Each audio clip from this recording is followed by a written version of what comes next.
You will find, your grace, said Rosalind Tate, lifting her chin and meeting the feared Duke of Hexworth's black stare, without the smallest flinch, that I am very bad at being frightened. It is a great failing in a bride, I am told. You'd much better know it now than discover it later. The Duke of Hexworth, who had expected, who had been promised, by every party to the arrangement, a meek and grateful girl, stood in the doorway of his own drawing-room and stared at the young woman who had just declined to tremble at him, and felt the whole careful architecture of the evening shift beneath his feet. He was used to being feared. He had spent a decade cultivating it. The county called him cold, hard, dangerous. The gossips traded darker words than that, and Peregrine, Duke of Hexworth, had let them, because a fearsome reputation kept the fortune hunters and the false friends and the prying world at a useful distance. He had agreed to this arranged match precisely because the lady's family was eager and her temper was reported docile. He had anticipated an evening of nervous curtsies and downcast eyes, and the small, dull comfort of a wife who would not trouble him. Instead, he had walked into his own drawing-room to find his betrothed standing by the cold hearth, with a book she had plainly helped herself to from his shelves, and when he had said, in the flat, dangerous voice that emptied rooms, "I trust you understand the nature of this arrangement," she had looked up from the book, looked him up and down with frank assessment, and informed him she was very bad at being frightened. "I beg your pardon," he said. "No need," said Rosalind cheerfully. "It is not your fault I am brave. It is a defect of upbringing. My father raised me among brothers and forgot to teach me to be alarmed, and now it is far too late to mend it. Your library is very fine, by the way. Disgracefully neglected. Half these spines have never been cracked, but very fine. I have appropriated the Herodotus. I trust you have read it?"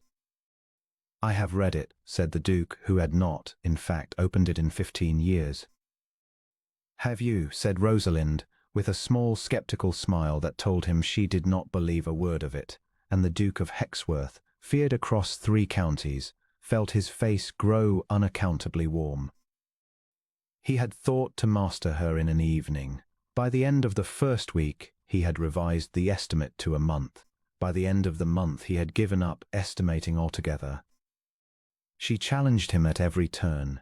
She challenged the menus, the hour of dinner, the management of the tenants, which she investigated, unasked, and reported on at length, having discovered that his steward was honest but his roofs were not. She challenged his opinions, his silences, his habit of leaving a room when conversation grew personal. When he was cold, she was warm.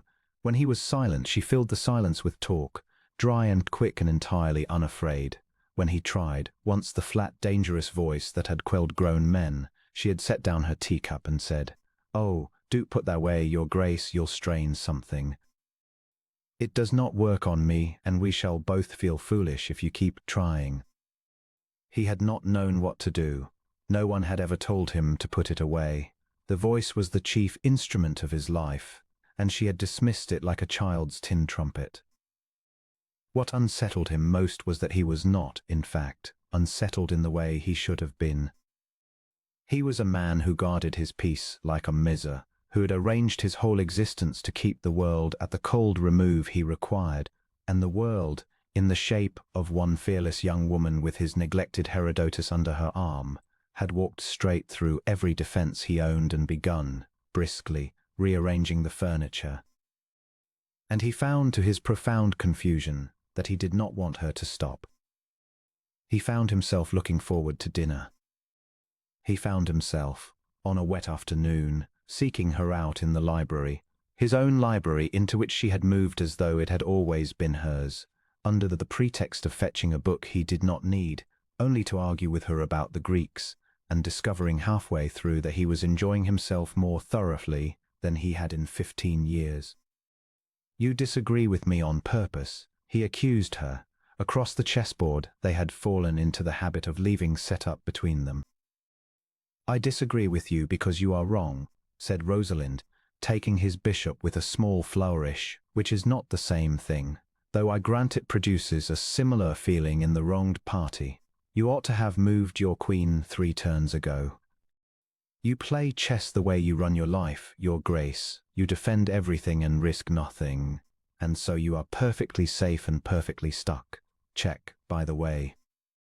The Duke looked down at the board and saw that she was right, and that he had lost, and that he did not in the least mind losing, and the not minding alarmed him more than any defeat. You take a great many liberties, he said, for a woman who was sold to a man she was warned would be cruel to her. The teasing went out of her face. She looked at him steadily across the chessboard, and when she spoke her voice had lost its bright armor and gone quiet and plain. I was warned you would be cruel, she agreed. I came prepared for cruelty. I decided on the ride here that whatever you were, I would not let you make me small, that I would meet you chin up and unfrightened, because a frightened woman in a cruel man's house has nothing, and a brave one has at least her own spine to keep her company. She turned the captured bishop over in her fingers. But you are not cruel, your grace. That is the thing I was not prepared for. You are cold, and you are guarded, and you are lonely as a lighthouse, but you are not cruel. You have not once been cruel to me, not even when I gave you every excuse. A cruel man would have crushed me 12 times over by now. You only retreat, and a man who retreats rather than wounds is not a man to be feared. He is a man to be. She stopped, and a faint color came into her cheeks. Understood, perhaps, if he would let anyone close enough to try. The Duke of Hexworth sat very still. No one, he said at last, low, has ever called me lonely. They call me a great many things, never that. That is because everyone else is too busy being frightened to look at you properly, said Rosalind. I told you I was bad at being frightened. It leaves one a great deal of time for looking. He did not answer. He could not. He rose, abruptly, and went to the window and stood with his back to her, and Rosalind let him, because she had learned that he retreated when he was most moved, and that the kindest thing was to let him go a little way and wait for him to come back. He came back. It took weeks. Peregrine did nothing quickly, least of all the surrender of a defended position. But the chessboard stayed set up between them, and the dinners grew longer, and the arguments about the Greeks gave way, by slow degrees, to arguments about themselves, which were far more dangerous and which he found, to his astonishment, he wished to keep having. He told her things he had told no one, about the father whose coldness he had inherited like a title, about the decade he had spent making himself fearsome so that no one could come close enough to disappoint him. She listened without flinching, as she did everything, and she did not pity him, which he could not have borne, and she did not flatter him, which he had had enough of to last a lifetime. She only looked at him, chin up, fearless, and saw him, and stayed. You are not cowed, he said to her one evening by the fire, the chessboard abandoned mid-game between them. I arranged for a wife who would be cowed. I have got instead a wife who beats me at chess and corrects my Herodotus and tells me to put my dangerous voice away, and I find, he stopped and made himself go on, because she had taught him, without ever meaning to, that the brave thing was to say the difficult word, I find I would not exchange you for 100 meek and grateful brides. I did not know, when I agreed to this, that I was lonely. You named it. No one had ever dared. And in naming it you have made it impossible for me to go back to being comfortable in my own cold house, because now I know what it is to be warm in it, and I cannot unknow it. Rosalind's bright, fearless face had gone soft. I came here braced to fight you every day of my life, she said unsteadily, and I find I have fought my way straight into loving you, which was not at all my intention, and I am cross about it, and I would not undo it for the world. You maddening, guarded, lonely man. I challenged you at every turn because I would not be made small, and you, instead of making me small, grew large enough to fit me. Do you know how rare that is? Most men shrink a woman to make room for themselves. You made room. You retreated and retreated, and somehow in all that retreating you made a space exactly my size, and I have moved into it, Herodotus and all, and I am not leaving." "I am not asking you to leave," said the Duke. "I am asking you to stay, and to go on beating me at chess, and to go on telling me when I am wrong, which is often, and to go on being the one person in England who looks at me and is not afraid. I had a reputation built to keep the whole world out. I find I built it badly.